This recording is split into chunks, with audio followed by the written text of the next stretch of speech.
Alright, here we have an Edison thin and light box fan from, I would say, the mid-80s or earlier, maybe early to mid-80s. But anyway, this is the last of the box fans from Fanimation.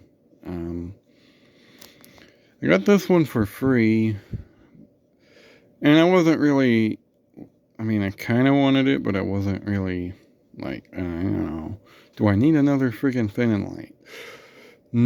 I didn't really need another thin and light, but this one is kind of a childhood variant of the one my mom had when I was really little. When I was about like 9, 10, I guess it was 8, 9, 10. But anyway, the reason I kind of wanted this one was because when I was a kid, my mom had one of these that she got from, I think it was my grandma. But anyway, it was her fan when she was a kid. And they used it behind the wood stove for a short time. So one of the blades was like extremely melted, but the fan worked perfectly fine. But that fan ended up getting left behind at one of the houses we lived at.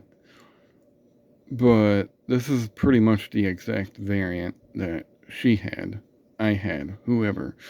Technically, it was my mom's fan, but I do remember it quite fondly, and this is probably the variant that made these one of my top childhood fans. I always seem to gravitate towards these thin and light fans.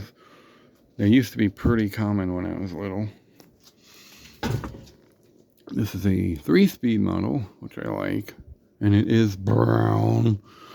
This is the exact variant my mom had. Hers was brown and tan, had a melted blade, and it was kind of dirty because it never got cleaned. And at the time I was a little kid and didn't know how to take these specific fans apart. I knew how to take like the Lakewoods and Lascos apart, but not these. But yeah, I remember that fan getting a lot of use. And with it being a thin and light, it would always tip over and whatnot. But it was a very powerful fan. It was probably one of the best fans that we had at the time. But yeah, these Edison thin and lights are very childhood.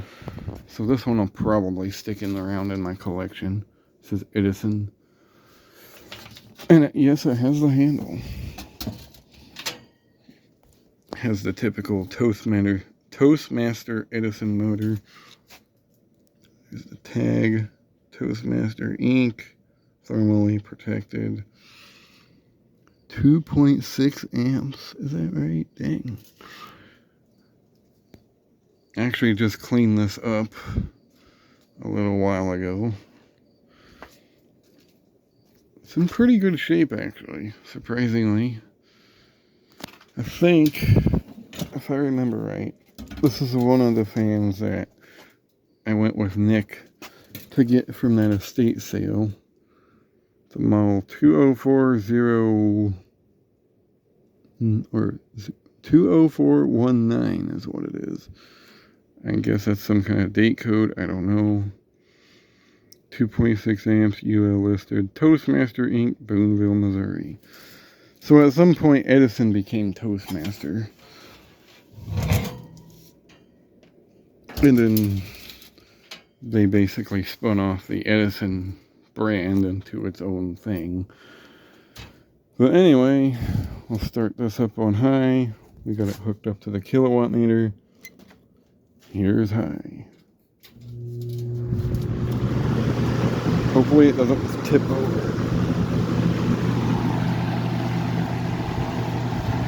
But yeah, as with most of these Edison thin and lights, they move a lot of air. The only downfall of these fans is when you lose the feet, all they want to do is tip over, so you gotta prop them up on something to keep them to stand up.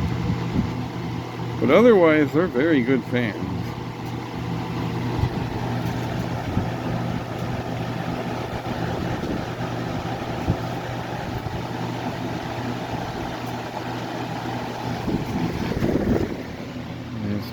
1.9 amps,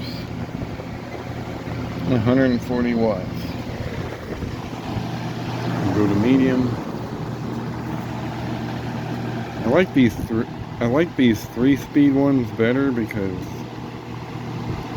I mean, the 2-speed ones are okay, but I like the 3 speeds because they actually make very good sleeping fans. At least for me, anyway.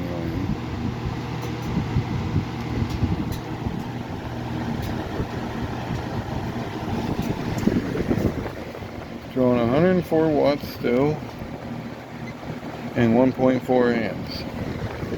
And finally low.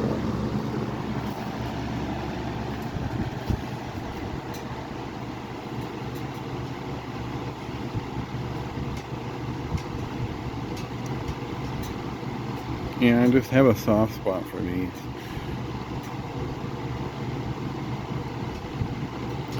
They're pretty good fans though, aside from the falling over part. 1.1 amps, 82.6 watts. Just out of curiosity, we're going to turn it back on high. Goes 139 watts.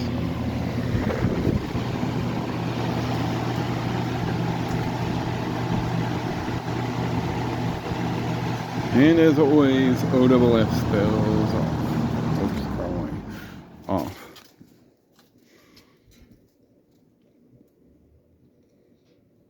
I did oil this. It wasn't too bad when I got it. So, I mean, I didn't take the motor all apart. But yeah, there's another Edison thin and light. Hope you enjoyed. Thanks for watching, and have a good one. God bless.